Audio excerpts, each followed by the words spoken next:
Good morning students. बेटा आज हम करेंगे साइंस की वर्कशीट नंबर 68। ठीक है, इसमें हम पढ़ेंगे पोटेंशियल एनर्जी के बारे में। तो लास्ट जो वर्कशीट हमारी आई थी वो आई थी काइनेटिक एनर्जी से रिलेटेड थी।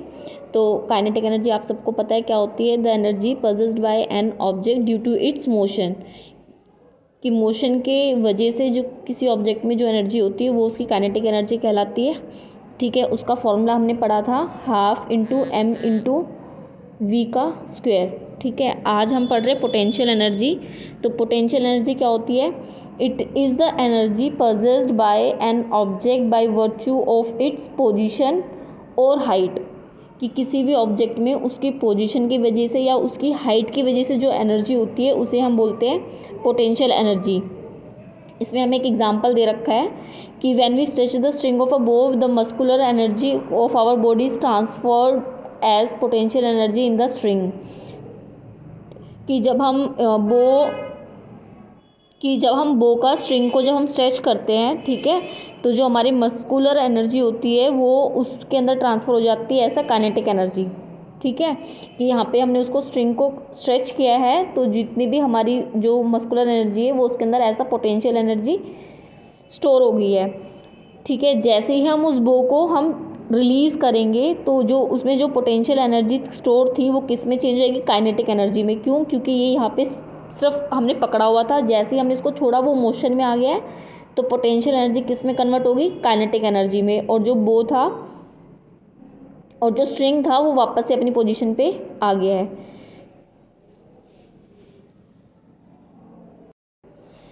ठीक है, potential energy of an object at a height, किसी भी ऑब्जेक्ट की पोटेंशियल एनर्जी एक हाइट के ऊपर, जब भी हम ऑब्जेक्ट को किसी भी हाइट पे लेके जाते हैं तो उसकी पोटेंशियल एनर्जी भी इंक्रीज़ हो जाएगी। और जब हम ऑब्जेक्ट को, सपोज यहाँ ग्राउंड पे ऑब्जेक्ट है और इसको उठा के हम ऊपर लेके जा रहे हैं, तो जो हम वर्क कर रहे हैं वो अगेंस्ट द ग्रेविटी कर रहे हैं, क्योंकि ग्रेविटी हमारी डाउनवर्ड लगती है और हम ऑब्जेक्ट को अप साइड मूव कर रहे हैं। ठीक है, तो जब भी object against the gravity move करता है इसलिए हम इसको ग्रेविटेशनल पोटेंशियल एनर्जी भी बोल सकते हैं। क्यों? क्योंकि here we do a work against the gravity. Okay, अब इसका हम मैथमेटिकल एक्सप्रेशन निकालते हैं, मैथमेटिकली इसका फॉर्मूला निकालते हैं पोटेंशियल एनर्जी का। सपोज मेरे पास एक ऑब्जेक्ट है जिसका मास है m, उसको मैंने, ये मेरी ऑब्जेक्ट है, ठीक है, इसका मास है m, इसको मैं एक हाइट तक लेके गई, सपोज इसको मैं यहाँ से यहाँ तक लेके गई। ठीक है, तो ये मेरी क्या होगी? हाइट।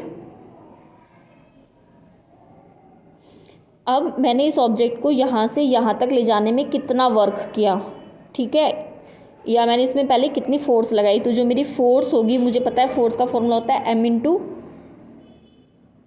ए होता है, बट यहाँ पे हम अगेंस्ट द ग्रेविटी कर रहे हैं तो m/g। ठीक है, ये मेरा फोर्स हो गया।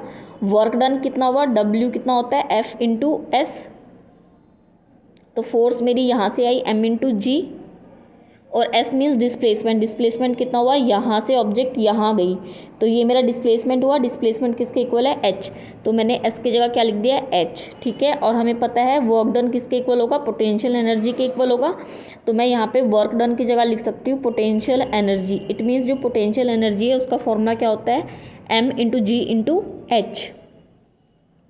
पोटेंशियल एनर्जी का SI यूनिट भी क्या होता है? जूल। ठीक है, जो भी एनर्जी होती है चाहे कोई सी भी फॉर्म में हो, उसका SI यूनिट हमारा जूल ही रहेगा। अब कुछ 2-3 चीज़ें इंपॉर्टेंट जो आपको याद रखनी है। सबसे पहला कि जो पोटेंशियल एनर्जी होती है ना वो ऑब्जेक्ट की हाइट के ऊपर डिपेंड करती है। ठीक है, सपोज मेरे पास 2 ऑब्जेक्ट है, इन दोनों ऑब्जेक्ट का मास सेम है, इन दोनों ऑब्जेक्ट को मैं सेम हाइट तक लेके गई, बट डिफरेंस क्या है? इसको मैं मेरा पाथ स्ट्रेट था, सीधा ऊपर लेके गई। सेकेंड वाले ऑब्जेक्ट को मैं यहाँ तक ले जाने के लिए मैंने पाथ है वो चेंज किया। ठीक है, तो इस केस में क्या हुआ? किसकी पोटेंशियल एनर्जी ज़्यादा होगी? ये भी हाइट है,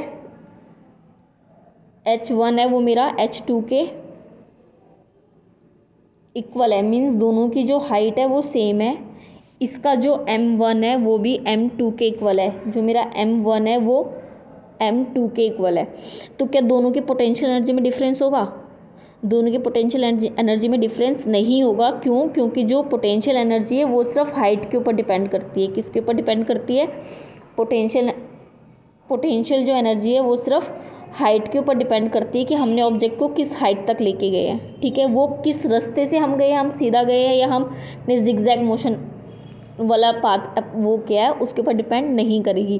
तो इट मीन्स इन दोनों ऑब्जेक्ट की जो पोटेंशियल एनर्जी है, इसकी और इसकी दोनों की पोटेंशियल एनर्जी सेम आएगी। क्यों? क्योंकि potential energy doesn't depend on the path, it depends only on the height and mass of an object.